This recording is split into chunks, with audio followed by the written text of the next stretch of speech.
La veille de mon mariage, mes parents ont coupé ma robe de mariée en deux, juste pour me briser. Tu le mérites, a dit mon père.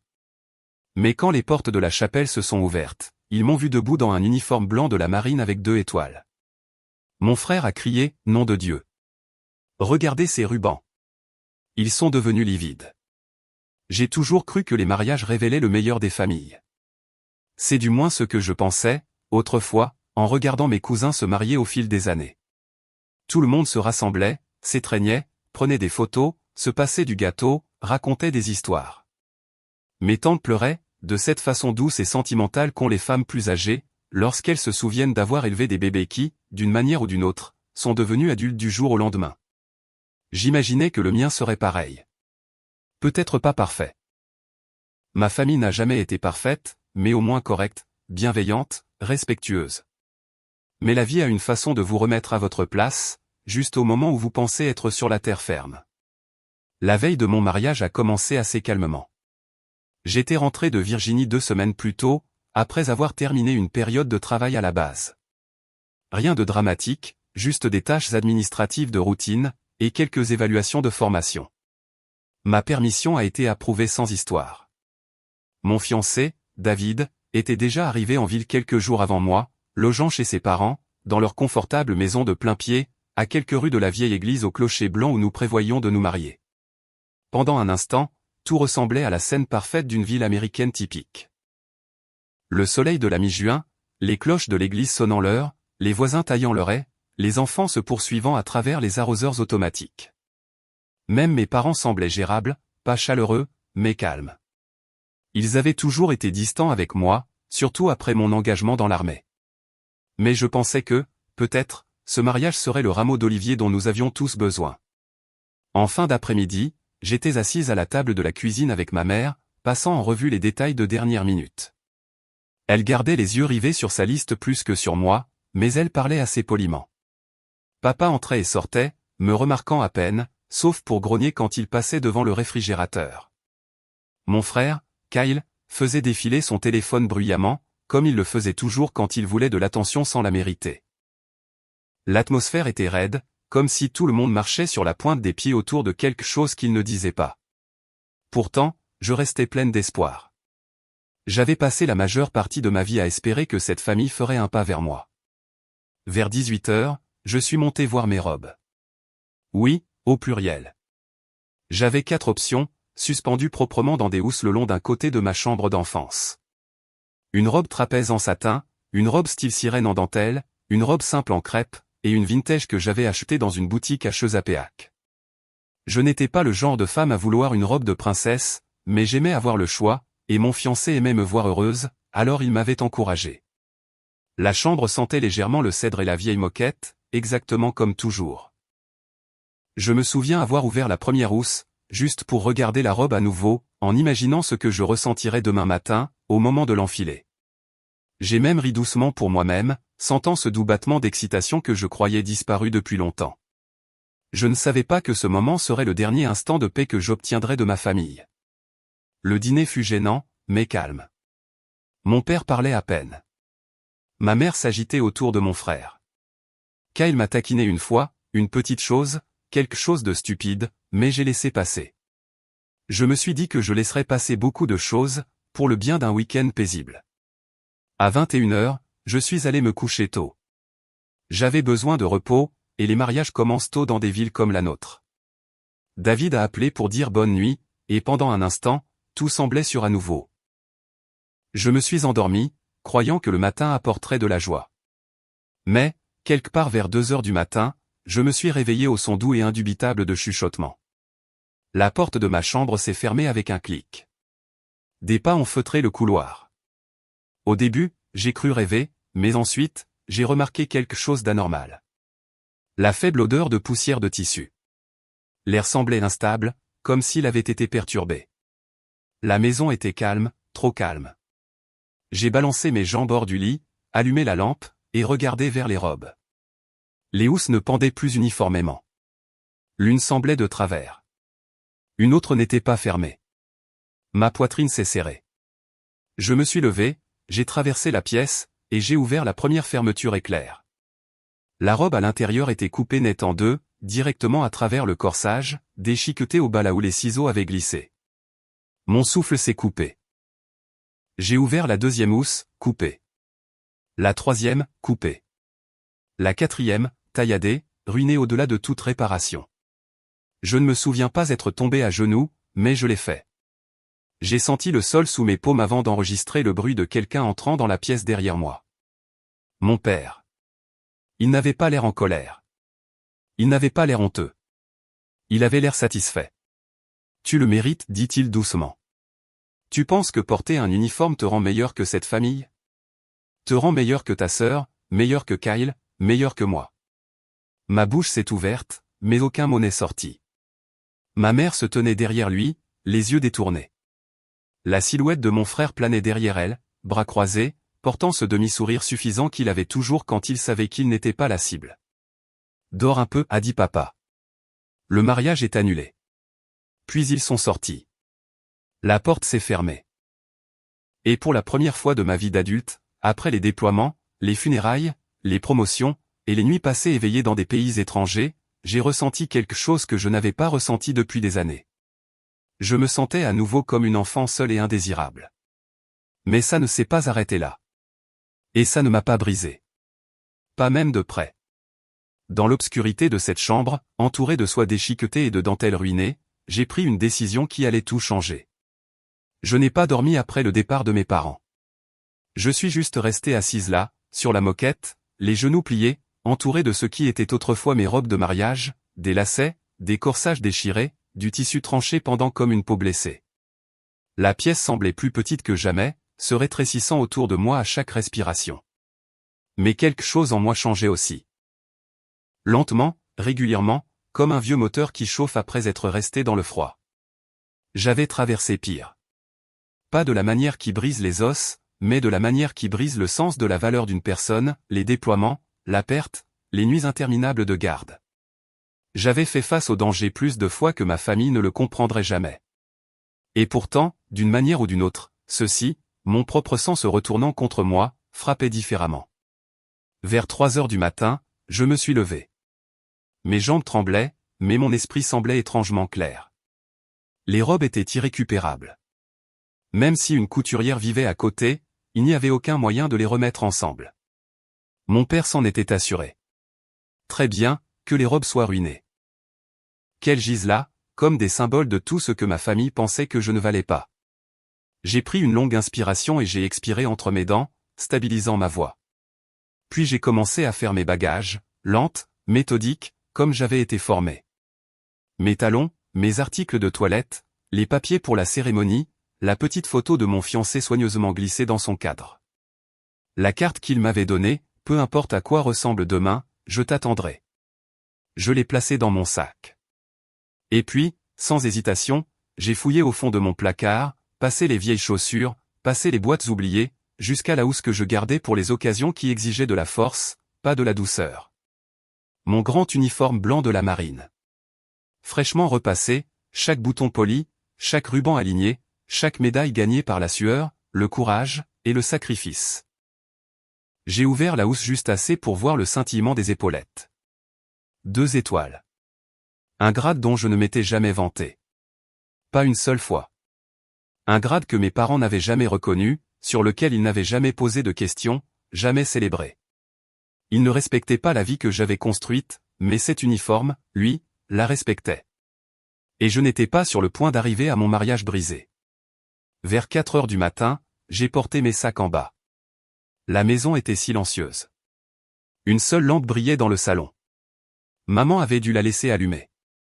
Peut-être pensait-elle que je descendrais en pleurant, en suppliant, en m'excusant pour quelque chose que je n'avais jamais fait. Mais tout ce que je ressentais, c'était le calme. Je me suis glissé par la porte d'entrée, dans l'air frais de la nuit. Le ciel était encore sombre, piqué d'étoiles. Une autre aube américaine, attendant juste au-delà de l'horizon. Je suis monté dans ma voiture, j'ai tourné la clé, et le moteur a ronronné doucement dans la rue calme. Aucune maison ne bougeait. Même les lumières des porches semblaient endormies. Je ne savais pas exactement où aller au début, mais l'instinct m'a conduite au seul endroit qui ne m'avait jamais jugé, n'avait jamais essayé de me briser, ne m'avait jamais dit que je méritais la douleur. La base. L'endroit où la discipline et la dignité importaient plus que l'ego et le favoritisme. Où les gens saluaient non pas à cause des liens du sang, mais à cause du mérite. Quand j'ai atteint la porte, le jeune garde m'a reconnu immédiatement. Ses yeux se sont écarquillés, non pas de peur ou de confusion, mais de respect. « Madame, tout va bien ?» a-t-il demandé. J'ai hésité un instant, ravalant la brûlure dans ma gorge. J'avais juste besoin de me vider la tête, ai-je dit. Il a hoché la tête, comme s'il comprenait bien plus que ce que je disais. Bon retour, madame. À l'intérieur, la base était calme, juste quelques lumières allumées dans les bâtiments administratifs et la faible lueur du drapeau près de la cour principale. J'ai marché vers lui lentement, le gravier crissant sous mes chaussures, chaque pas un peu plus assuré que le précédent. Une voix familière m'a interpellé par derrière. « Vous n'arrivez pas à dormir non plus ?» Je me suis retourné et j'ai vu le maître principal hollandais, une de ces vieilles âmes de la marine, avec une peau tannée, des yeux perçants, et un cœur 10 fois plus grand qu'il ne l'admettrait jamais. Il avait encadré la moitié des jeunes marins passés par notre station. Il a étudié mon visage comme le font les Américains plus âgés, doux, patients, voyant clair à travers vous. « Nuit difficile ?» a-t-il demandé doucement. J'aurais pu mentir, j'aurais pu balayer ça, j'aurais pu dire que j'avais juste besoin d'air. Mais quelque chose dans ce moment s'est brisé en moi. Mes parents ont détruit mes robes, ai-je chuchoté. Toutes. Il a cligné des yeux lentement, pas surpris, juste déçu pour moi. Puis il a expiré. Les familles peuvent être cruelles d'une manière que les étrangers ne le seront jamais. J'ai baissé les yeux vers mes mains. Je ne sais pas quoi faire ensuite. Ce n'est pas vrai, a-t-il dit. Vous êtes venu ici. Cela me dit que vous savez déjà. J'ai froncé les sourcils. Savoir quoi? Il a fait un signe de tête vers le grand uniforme blanc dans mon sac. Cet uniforme n'est pas juste quelque chose que vous portez. C'est quelque chose que vous avez gagné. C'est chaque longue nuit, chaque décision difficile, chaque sacrifice. C'est le vrai vous, pas la fille qu'ils ont essayé de briser. Sa voix s'est adoucie, se fissurant juste légèrement avec l'âge et l'expérience. Ils ont coupé votre robe parce qu'ils pensaient que c'était votre identité. Mais ils ne peuvent pas toucher à ça. Il a tapoté le sac doucement. Et ils ne peuvent certainement pas toucher à ces étoiles. Je ne sais pas ce qui m'a pris, mais j'ai laissé échapper un rire tremblant. Moitié soulagement, moitié incrédulité. C'était la première fois cette nuit-là que je ressentais autre chose que de la douleur. Le maître principal m'a fait un dernier signe de tête. Allez vous préparer. Le monde a besoin de voir qui vous êtes vraiment. J'ai conduit jusqu'au petit quartier d'invités sur la base et je suis entré dans la chambre. Elle sentait le savon industriel et la vieille moquette. Rien de chic, mais c'était propre, sûr, neutre. J'ai accroché mon uniforme au crochet de la porte et j'ai tout disposé avec la précision que j'avais apprise il y a des années. Baleine de colle, ceinture, chaussures cirées comme des miroirs, rubans alignés parfaitement, médailles arrangées avec soin. Quand j'ai enfilé l'uniforme, le poids s'est posé sur mes épaules comme un ami familier. Pas lourd, réconfortant. Le soleil se levait au moment où j'ai fini. Une douce lumière dorée se répandait dans la pièce, accrochant les médailles, réchauffant le tissu. Pendant un instant, je me suis juste regardé dans le miroir. Je n'ai pas vu une mariée brisée. Je n'ai pas vu une fille suppliant pour de l'approbation. Je n'ai pas vu la fille que mon père avait rejetée avec 4 mots, « Tu le mérites ». J'ai vu une femme qui avait survécu à tout ce qui lui avait été lancé. Une femme prête à marcher vers tout ce qui l'attendait dans cette chapelle. Une femme qui ne rétrécirait plus pour que sa famille puisse se sentir grande. Et pour la première fois cette nuit-là, je me suis senti fier. Au moment où je suis sorti des quartiers d'invités, le soleil s'était complètement levé sur la base, baignant tout dans une douce lumière dorée. C'était cette heure calme, tranquille, d'un samedi matin, où la plupart des gens dormaient encore, où les oiseaux gazouillaient paresseusement depuis les poteaux téléphoniques, et où le drapeau au sommet du mât bruissait dans une brise légère. Je suis resté là un long moment, respirant ce mélange étrange de paix et d'adrénaline. Mon cœur était stable, mes mains calmes. L'uniforme aidait. Il le faisait toujours. J'ai vérifié l'heure. 7h30, la cérémonie commencerait à 10h, les invités arrivant vers 9h30, peut-être plus tôt. Il me faudrait un peu moins d'une demi-heure pour atteindre la chapelle. Assez de temps pour arriver avant que les pires rumeurs ne circulent. Je savais que mes parents feraient tourner l'histoire dans une douzaine de directions. Elle s'est enfuie. Elle est instable. Elle est ingrate. Elle nous a embarrassés. Mais c'était la beauté de la vérité. Elle n'avait pas besoin d'être défendue. Elle avait seulement besoin d'être révélée. Je suis monté dans ma voiture, ajustant le siège avec soin pour garder l'uniforme impeccable. Le grand uniforme blanc était impitoyable.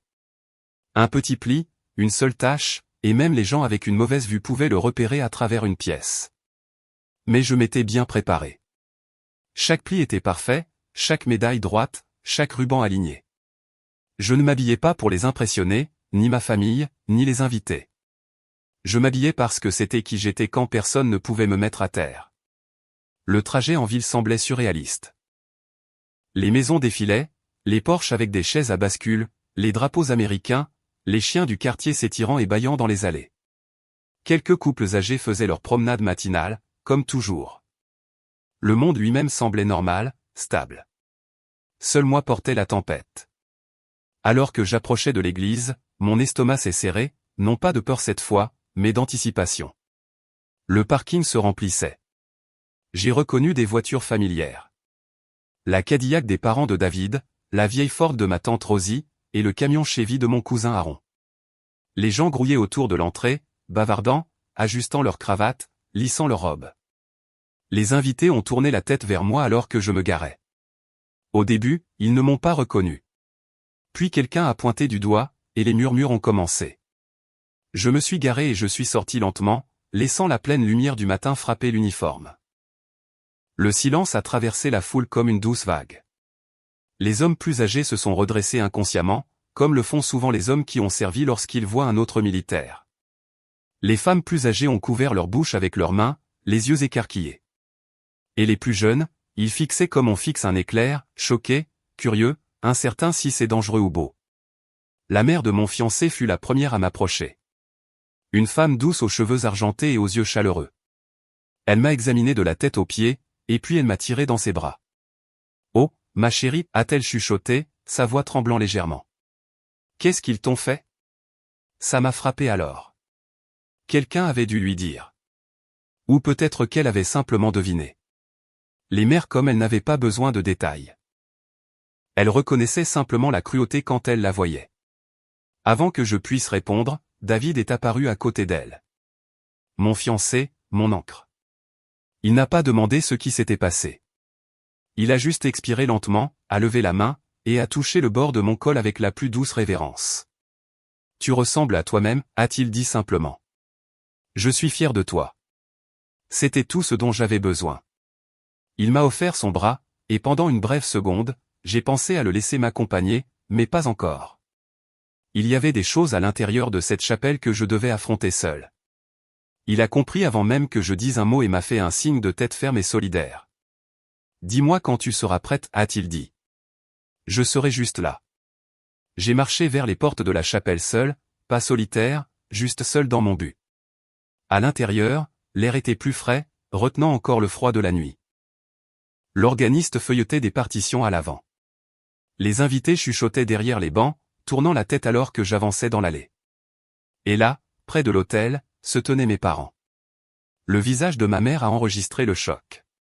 D'abord ses yeux s'écarquillant, ses lèvres s'entr'ouvrant comme si elle était sur le point de pleurer, mais ne savait pas comment. La mâchoire de mon père s'est serrée, sa posture s'est raidie. Et mon frère. La réaction de Kyle fut la plus bruyante. Bon sang, regardez ces rubans.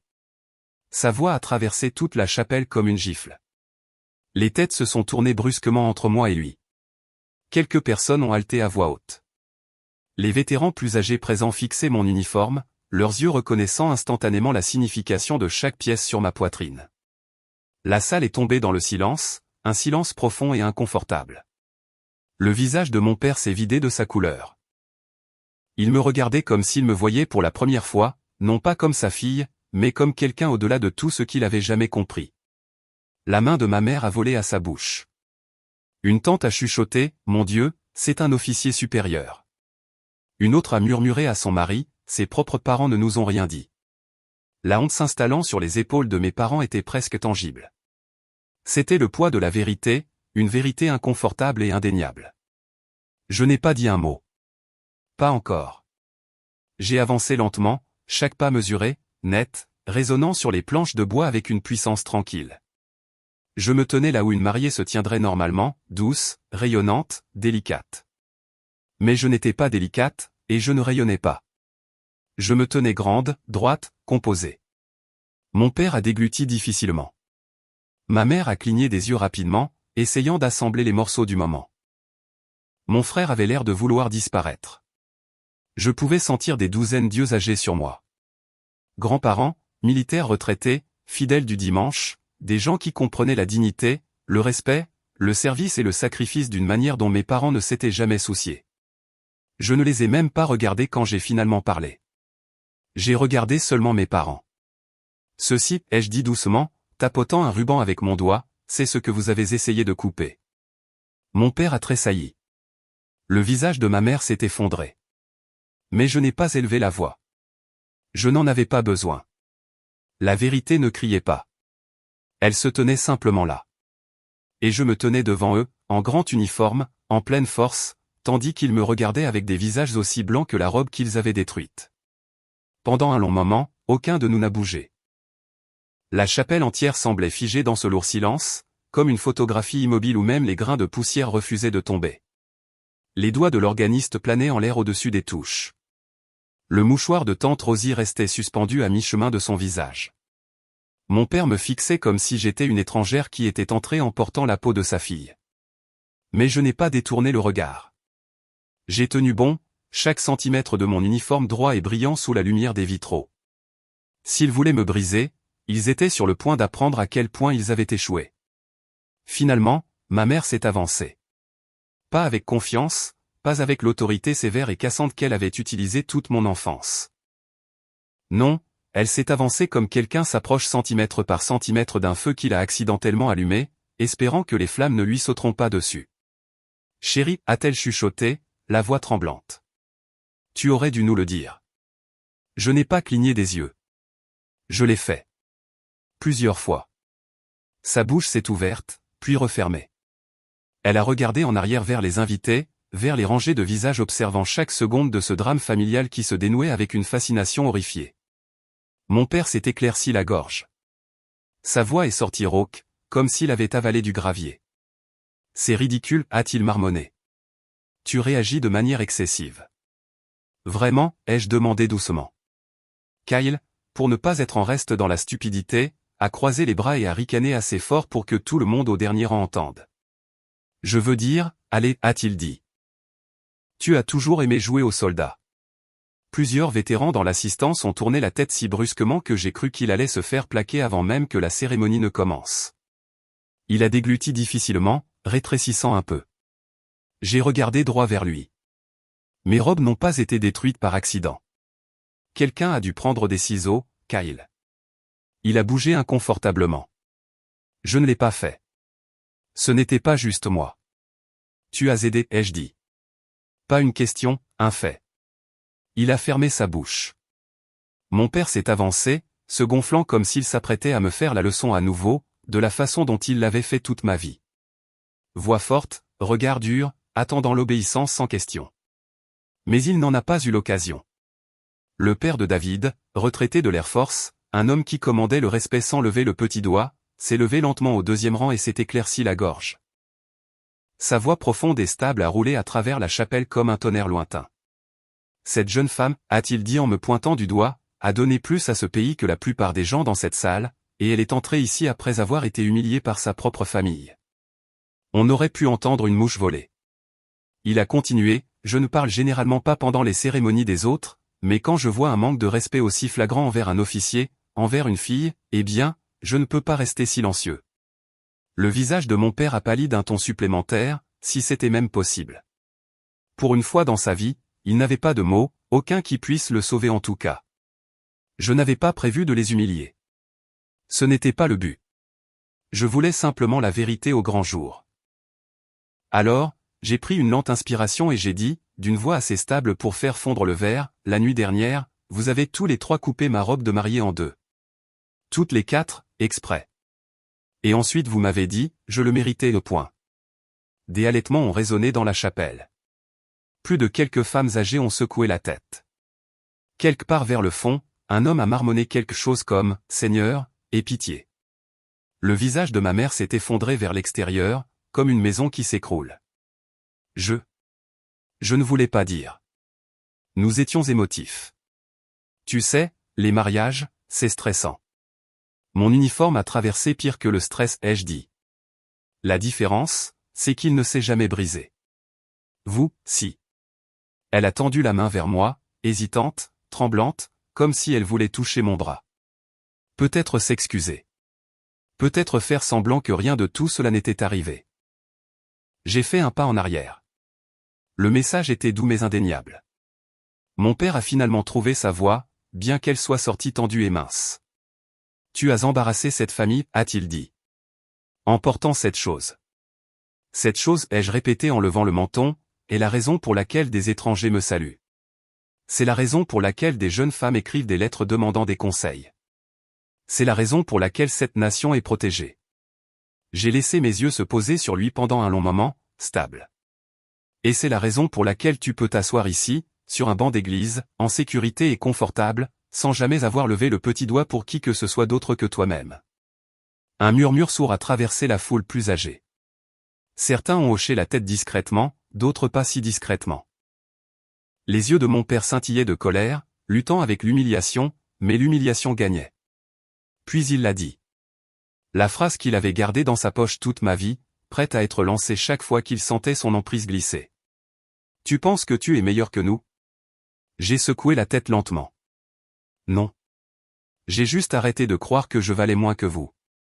Sa mâchoire s'est bloquée. Ma mère a couvert sa bouche. Kyle fixait le sol. Et puis, un petit changement inattendu s'est produit.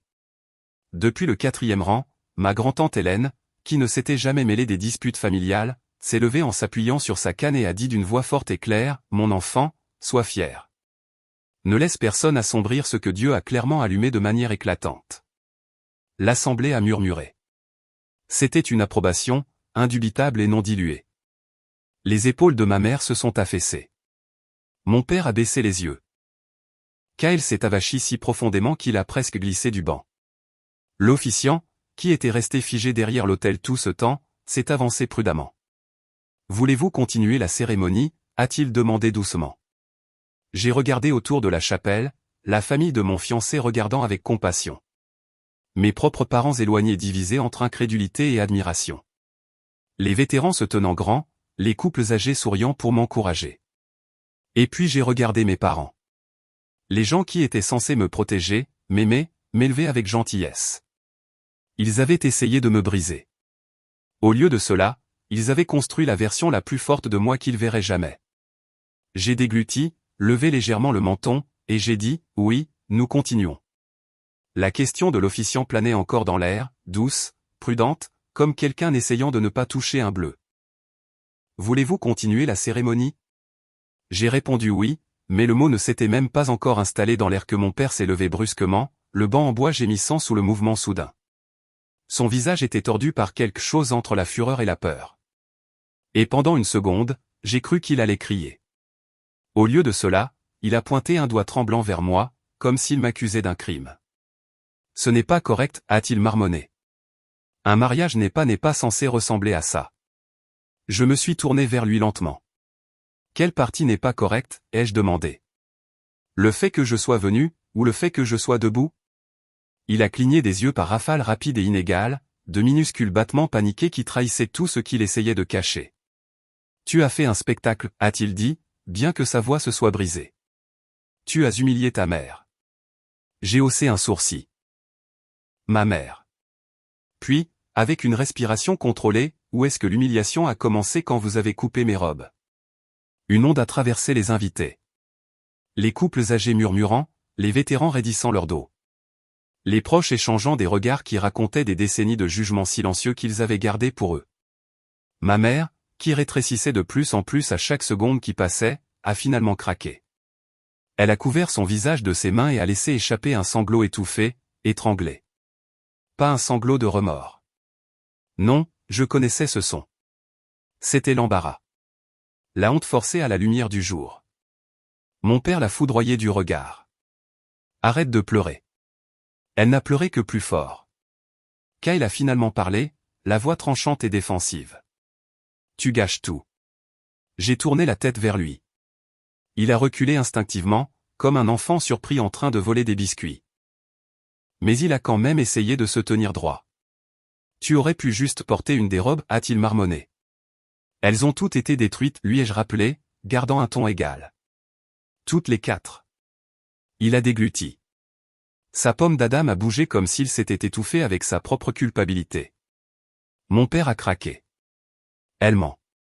Un vétéran au 3e rang, un retraité de la marine avec une épaisse moustache blanche et une posture toujours droite malgré son âge, s'est levé brusquement.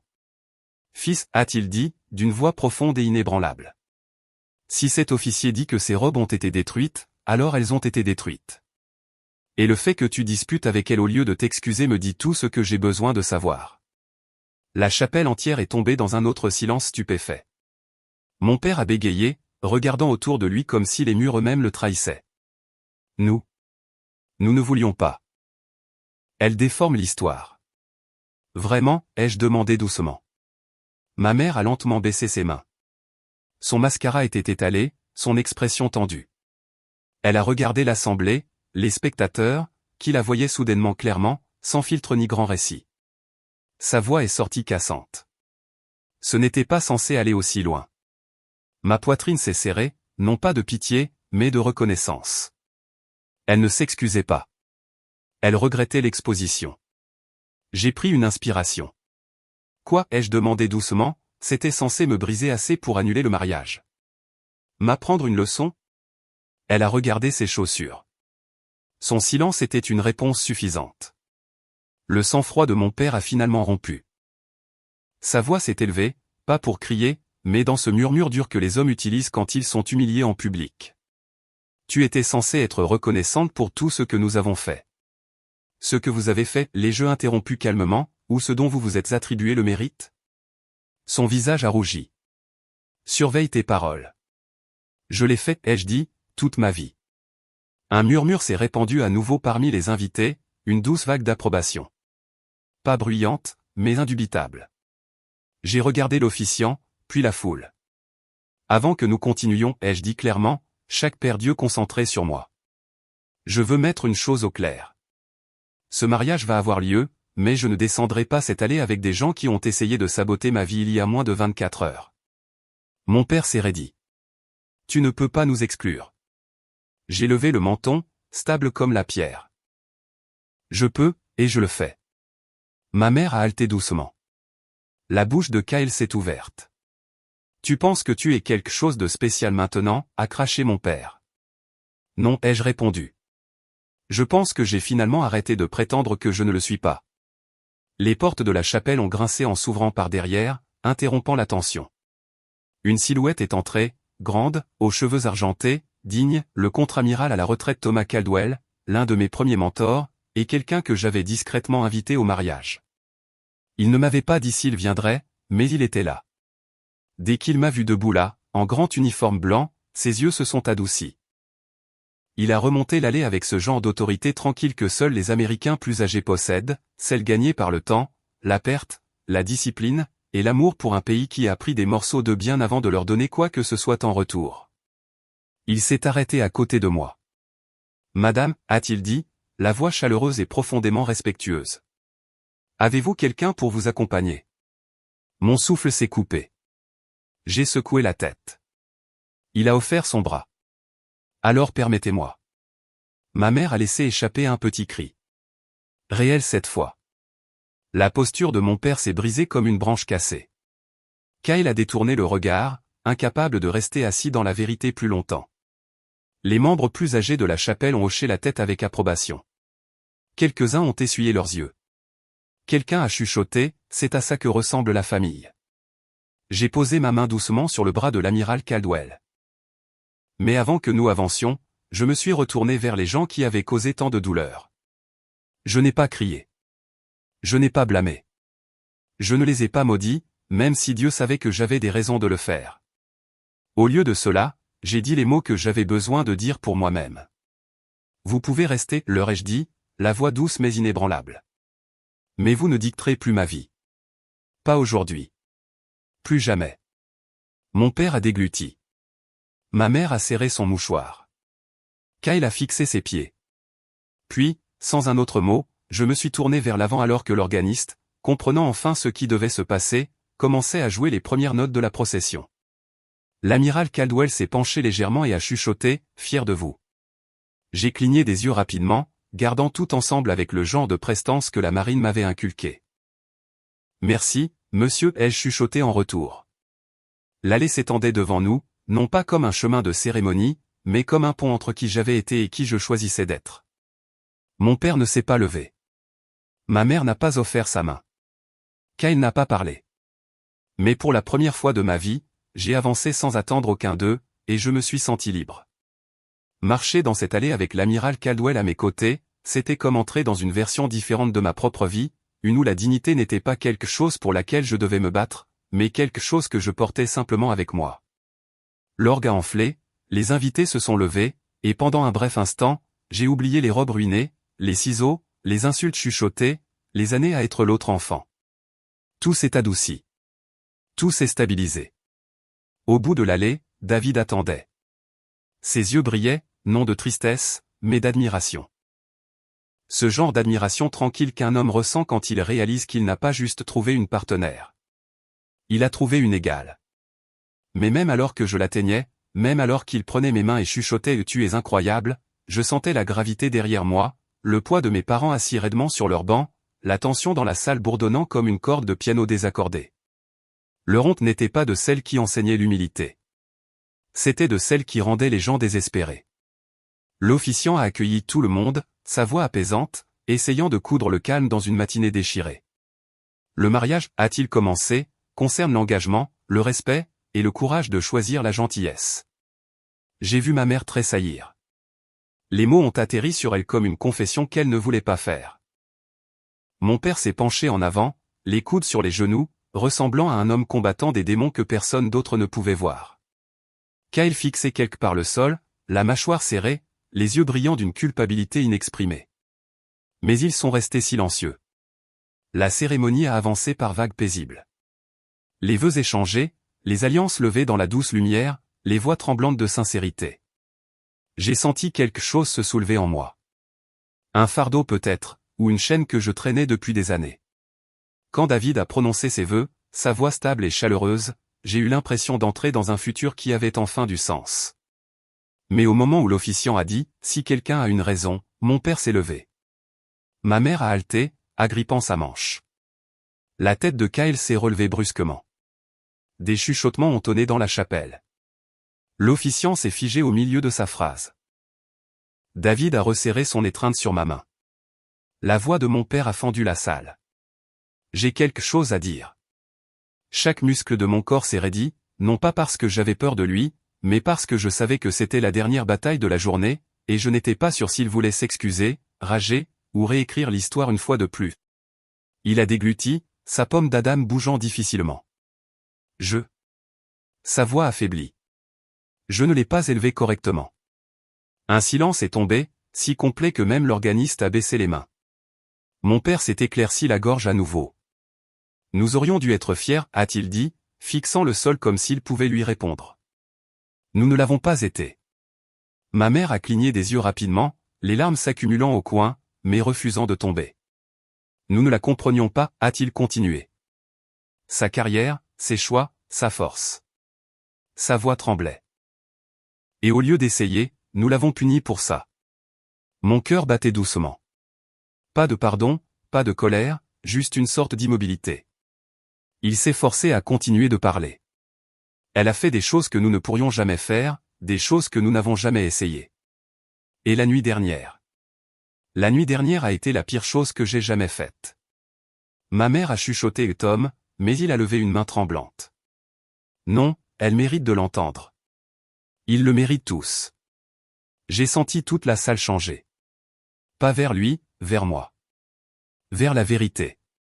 Il me fixait comme s'il voyait l'enfant qu'il avait perdu quelque part dans la fierté qu'il n'avait jamais eue. Je pensais que déchirer ses robes la rendrait assez petite pour que je puisse la comprendre. Un léger halètement a balayé les invités les plus âgés. Mais elle est entrée ici, et je ne me suis jamais senti plus petit de ma vie. Ma mère a finalement craqué, ses sanglots résonnant doucement dans la chapelle cette fois, pas embarrassée, pas théâtrale, mais quelque chose de fragile et de réel. La voix de Kyle s'est brisée ensuite. Je ne voulais pas le faire, a-t-il marmonné, les yeux brûlants de honte. Papa m'a dit d'aider. J'étais stupide. Je suis désolé, sœurette. Pour la première fois ce matin-là, les larmes ont poussé à mes yeux. Pas parce qu'il s'excusait, mais parce que je ne m'y étais jamais attendu. Pas ici. Pas maintenant. Pas devant toute une congrégation. L'officiant a reculé, laissant le moment se dérouler de lui-même. Pas besoin de sermon. Pas de verset biblique. La vérité n'a pas besoin de narration. J'ai pris une lente inspiration. Merci d'avoir dit ça, ai-je dit, la voix stable, bien que mon cœur tremblât. Mais il ne s'agit plus des robes. Les épaules de mon père sont tombées. Je sais. Il s'agit de chaque moment avant elle, ai-je continué. Les années à être rejetées, les années à être traitées comme moins que rien. Ma mère a hoché la tête faiblement, ses larmes coulant librement maintenant. Mais je ne suis pas ici pour vous punir, ai-je dit doucement. Je suis ici pour briser le schéma. Un murmure d'approbation s'est élevé autour de la chapelle. Doux, respectueux, profondément américain, de cette façon que les personnes âgées peuvent exprimer sans mots, tu fais la bonne chose. J'ai regardé mon père. Je l'ai vraiment regardé. Un homme qui n'avait jamais su comment aimer quelqu'un de plus fort que lui. Un homme élevé par un père qui voyait l'émotion comme une faiblesse. Un homme qui répétait ce qu'il avait appris. Papa, ai-je dit doucement, tu ne peux pas défaire ce qui s'est passé. Mais tu peux choisir ce qui se passera ensuite. Ses lèvres ont tremblé. Je veux essayer. Ma mère a tendu la main vers la sienne. Pour une fois, a-t-elle chuchoté, moi aussi. J'ai hoché la tête. L'officiant s'est avancé une fois de plus, s'éclaircissant la gorge doucement. Devons-nous continuer? Je me suis tourné vers David. Il a serré mes mains et a chuchoté, tu es incroyable. Et pour la première fois depuis des années, alors que je faisais face à l'autel, non pas comme une enfant blessée, non pas comme une fille déçue, mais comme une femme se tenant pleinement dans son identité, j'ai ressenti quelque chose de propre et de léger en moi. La paix. La vraie paix. Celle qui ne vient pas du fait d'être aimé parfaitement, mais du choix d'arrêter de porter une vieille douleur. L'officiant a souri doucement, levant les mains. Alors finissons ce que nous avons commencé. La cérémonie a repris avec une chaleur qui semblait presque surréaliste. Après tout ce qui s'était déroulé, les aveux, la fierté brisée, la vérité enfin mise à nu, on s'attendrait à ce que la salle soit tendue ou gênante, mais ce n'était pas le cas. Elle semblait plus légère, comme si toute la chapelle expirait avec moi. David et moi nous tenions côte à côte, et la voix de l'officiant est retombée dans son rythme régulier. Il a parlé de partenariat, de patience, et du courage qu'il faut pour choisir l'amour même quand la vie essaie de vous tirer en arrière. J'ai écouté chaque mot, mais avec une partie de mon esprit reposant toujours sur mes parents derrière nous, sur le poids qui s'était levé de leurs épaules, même s'ils ne savaient pas tout à fait quoi faire de ce vide soudain. Quand l'officiant a finalement dit « Vous pouvez embrasser la mariée », David a pris mon visage en coupe doucement, faisant attention au bord de ma casquette, et m'a embrassé avec une douce révérence qui a fait éclater toute la congrégation en applaudissements chaleureux. Pendant un moment, tout ce que j'ai ressenti était de la joie. Mais les mariages ne durent que quelques minutes. La vie dure beaucoup plus longtemps. Et la réconciliation, la vraie réconciliation, a besoin de temps. Après la cérémonie, la salle de réception bourdonnait d'émotions et de musique douce. Les couples âgés s'accrochaient l'un à l'autre un peu plus fort que d'habitude. Quelques vétérans se sont approchés pour me serrer la main, offrant des hochements de tête silencieux et de doux fiers de vous, madame. Des femmes de l'église m'ont étreinte, leur voix étouffée par l'admiration pour ce dont elles avaient été témoins. La mère de David m'a tenu un long moment, chuchotant, la famille peut être désordonnée, mais ils peuvent apprendre. J'espérais qu'elle avait raison. Mes parents étaient assis ensemble à l'une des tables latérales. Ils semblaient plus petits que d'habitude, comme des gens forcés de voir leur reflet sous un éclairage cru. Pas des méchants, pas des monstres, mais profondément imparfaits, profondément humains. Je ne les ai pas approchés en premier. Je les ai laissés s'asseoir avec la vérité. Finalement, Kyle s'est dirigé vers moi, les mains dans les poches, les épaules voûtées, non pas avec arrogance, mais avec une humilité que je n'avais jamais vue chez lui. Et, a-t-il marmonné. Et. Il a dégluti, la voix basse. Je n'aurais pas dû toucher à tes robes. Quand papa m'a dit d'aider, j'ai juste. Je ne sais pas. Je pensais que c'était. Je pensais que ce n'était pas à moi de discuter. Ça l'était, ai-je dit doucement. Ça l'est toujours. Ses yeux se sont remplis, pas de pleurs, mais presque. Je suis désolé. Tu ne méritais rien de tout ça. Je sais, ai-je répondu. Mais merci. Il a hoché la tête, le soulagement l'envahissant comme s'il avait attendu toute sa vie pour enfin dire quelque chose d'honnête. Vint ensuite ma mère. Son maquillage avait disparu, essuyé avec ses larmes, laissant son visage étrangement fragile. Elle a pris mes mains. J'avais tort, a-t-elle chuchoté. J'avais tort et j'ai honte, et je ne sais pas si je peux réparer ça, et... Mais je veux essayer.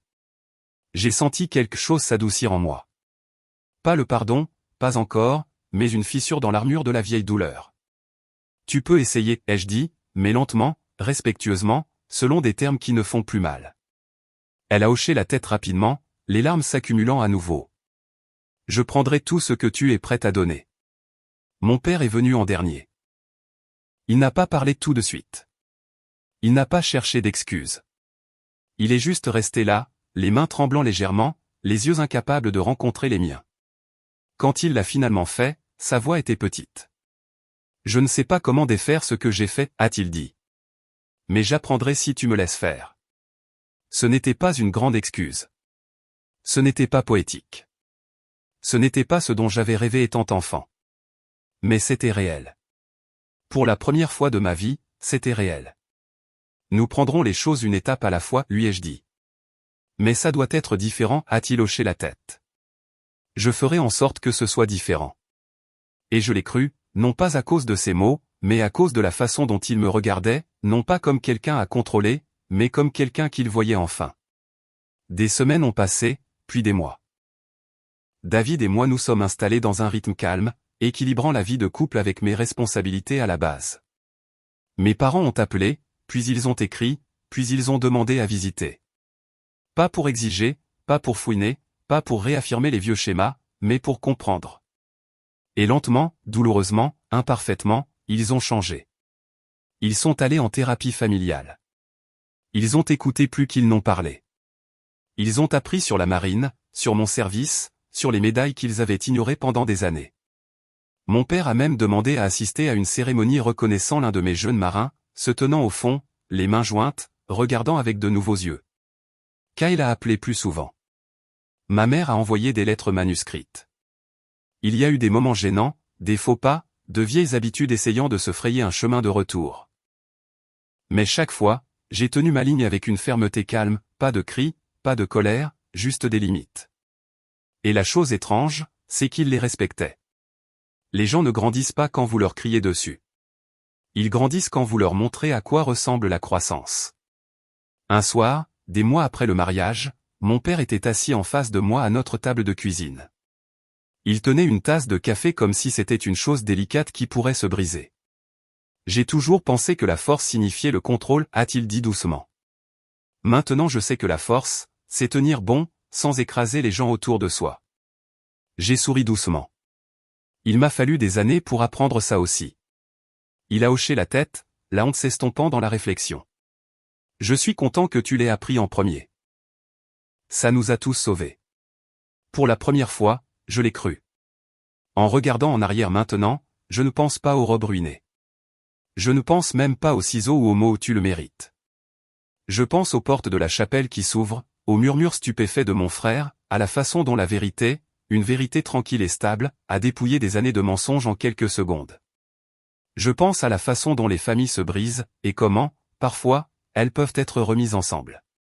Pas pareil qu'avant, mais meilleures pour avoir été brisées.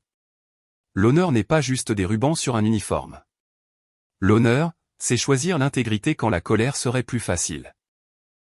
L'honneur, c'est laisser la blessure finir avec vous, et non pas la laisser passer à travers vous.